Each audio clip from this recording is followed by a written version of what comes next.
I'm Logan Crawford, and right now on the Spotlight Network, we're diving into the elegant and captivating world of Sofia and Richard, a Regency romance, Book One by T.F. Figg. This enchanting tale brings the Regency era to life, weaving together themes of love, loyalty, and societal intrigue. With inspiration from Jane Austen and a deep love of history, the author creates a timeless romance that will transport readers to a world of nobility and enduring connections. We're delighted to have this very talented author join us here today on Spotlight. We thank the team at Atticus Publishing for helping us put him in the spotlight today, and we ask viewers like you to support authors like him by subscribing to our channel and by purchasing his amazing book. The links are below this interview. Tim, thanks so much for joining me here today on Spotlight. Thank you, sir, for having me. Appreciate it. It is my pleasure. You've done wonderful work on this book. Tell us a little bit about your inspiration for Sofia and Richard. Well, I spent some years in the Air Force and I fell in love with a British woman. And she introduced me to Jane Austen and her stories. And I'm like, wow, this is really interesting. I grew up in New York, very international. And so I was like open to these kinds of things. And I was like, this woman in the 1800s with no college education, none of that. She wrote these very beautiful stories that gave us an insight into the human spirit. Like we read them today, and these things make sense today because they're the truth about who we are as people, right? And so I fell in love with that time period, the Regency time period. And so some years ago, I was watching Persuasions, the new version with Sally Hawkins, and she kind of took this character and made it real for me. And when the story ended, I couldn't stand it. I was like, wait, I want to know what happens when they get married.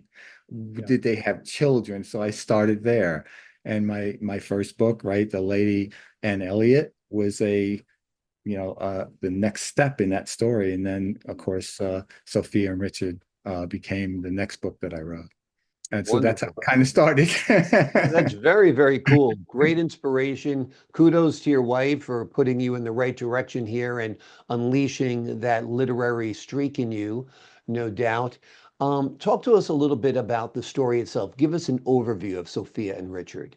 Right. So Sophia and Richard, right? So anytime you write a story, there has to be some theme associated with that. One sentence that kind of says, here's the basis of this story, and everything comes out of that, right?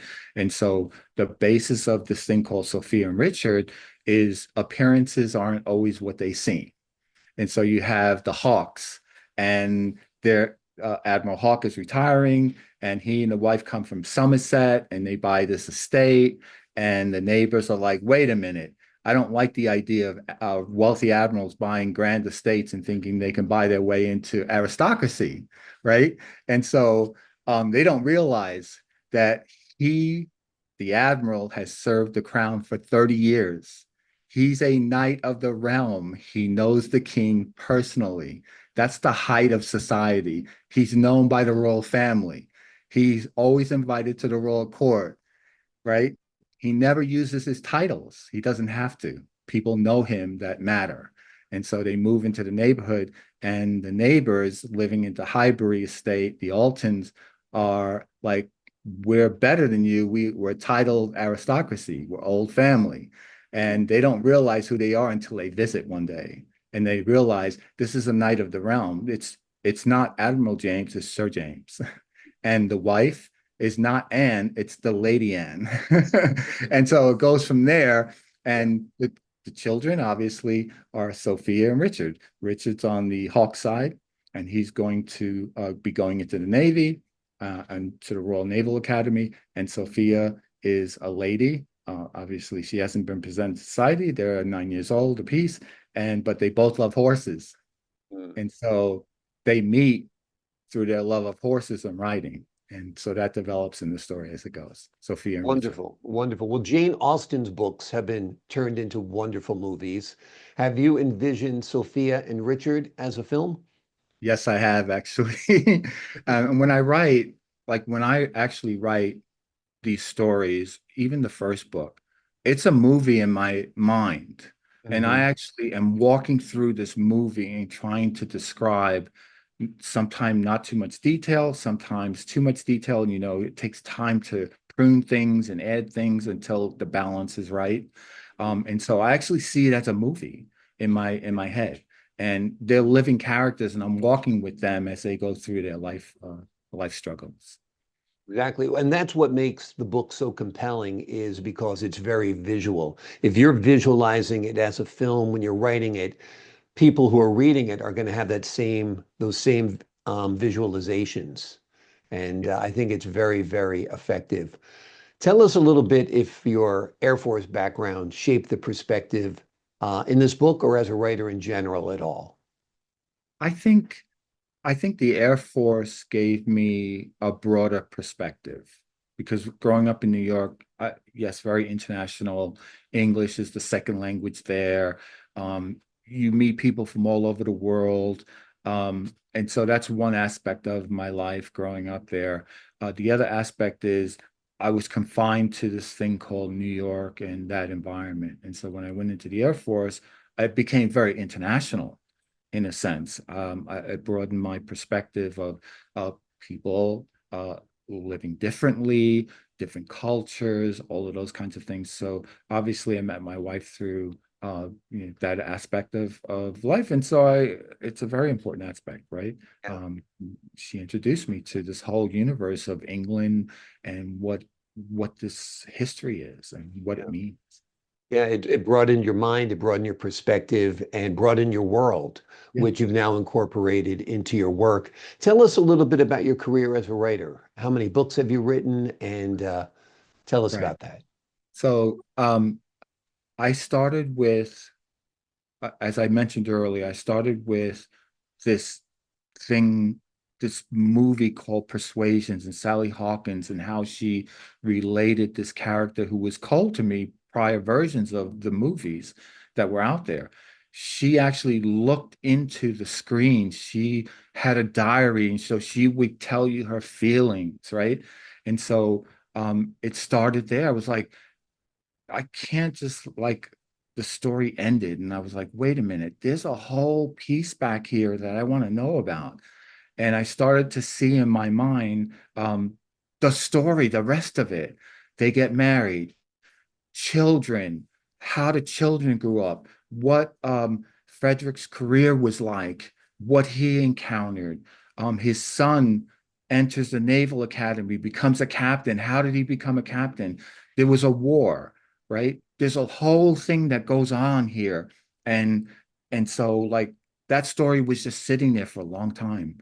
And I started writing having no experience. And I'm like, it took me 15 versions of that before I learned how to write. I stopped counting at 15 because I couldn't count anymore. And I wasn't like editing, I was like rewriting and learning how to say something in a way that other people could go, I get that. I see exactly what you're saying. And so, and the character development without so much rules that I was bogged down. And so now when I wrote Sophia and Richard, the second book, um, book one, right, of that, I could see the movie in my head and I'm Mm. describing as I go along. And there's surprises for me because sometimes I'm going through and I'm like, oh, this is going to happen. I didn't realize that was going to happen. And so like if someone's reading a book, they might get surprised, right? Well, I get surprised too because I'm like, I didn't realize that this was going to happen, but let me follow that Yeah. down. And so like that's the second book. And currently I'm writing book two. I'm in like chapter 8 of my manuscript for book two of Sophia and Richard. That's kind of where I am. So last few years I've Wonderful. been writing. Oh, it's wonderful. And you're right. When you are a writer, you need to write a lot. So Yeah. your 15 versions and counting of your first book are normal because it's like weightlifting. You got to do a lot of reps to build some muscle. Mhm. And I think it just makes you a stronger writer by Mm, rewriting. And I yeah, think that's the art of writing, really, is rewriting. yeah. And I'm sure and as far as the taking on its own life, when you are caught up in the narrative, it does kind of take on a life of its own. There's a natural progression. The characters wind up going in a way you might never have expected or predicted or thought about in the first place, right? Right. So let me give you an example in Sophia and Richard. Quick example. Sure. One aspect, uh, Richard graduates in the Royal Naval Academy. His dad is an admiral, and he basically guides him to a particular ship, to a particular captain that he helped when he was a midshipman. Now is a captain of the HMS Ajax, a powerful warship, like one of the powerful warships during that time. And so, a month into the voyage, the captain dies unexpectedly, and he's the EXE, or he's the exec. He's second in command. His dad had set him up that you need to learn from a real captain how to captain a warship, because one day you're going to be a captain. Unexpectedly, the captain passed away while they're on their way to India, to Port Bombay, for their mission. And so he has to take command. So the Admiralty find out, they sends the normal communications that so and so captain, we buried him at sea, da da da da da. And so they realize, hey, his father, the admiral, taught him so much before the Naval Academy and during the Naval Academy that he's actually a competent captain, but he's very young. And so other captains weren't like, we're not sure like he's earned the right to be a captain, especially of the HMS Ajax.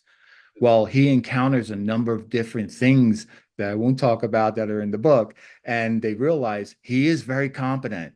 And the crew are following him. He's earned the loyalty. There's nothing wrong with him being that captain. And then later on, he becomes even more so important to the Navy because he does some other things in the East Indies, and fighting pirates and things like that. So like it was a surprise to me that the captain would die. I didn't realize. Like I was like, oh, but it played into the story just right. So Right. like I said, you have to build up the muscle so that you could actually see the story develop, but not guide it so much. Let it happen and pull the pieces that you want to pull out of that. Very cool. Yeah, it takes on its own life. Yeah, And, those surprising things to you are surprising things to the readers too. yeah. And that's what makes a story interesting. Before we leave you today, anything you'd like the folks at home to know about your work, or anything you'd like them to take away from your work when reading it? Right. So I try to do one thing, and I stay true to this notion that Jane Austen talked about. And she says, all of my characters, after a bit of trouble, they always get everything they desire. And so there'll always be a bit of trouble, but but in the end, they're always going to get what they desire. And so it's the travel to that from point A to point B that'll be interesting. And I think these stories are very nice. So anyway, Absolutely. Extremely entertaining, transports you back to a different time, a time of nobility, a time of honor, courage, bravery, and romance. mhm. And you've done a wonderful job with this book. The book we've been focusing on today is called Sophia and Richard, a Regency Romance, Book One. There's another book coming. That's good news for fans out there. It's written by T.F. Figg. It is an enchanting tale that brings the Regency era to life, weaving together themes of love, loyalty, and societal intrigue. Tim, thanks so much for joining me here today on Spotlight. Thank you for having me. I really appreciate it. I appreciate your time, your wisdom, and your insight. To the folks at home, I'm Logan Crawford, thanking you for your time this time. Until next time on Spotlight.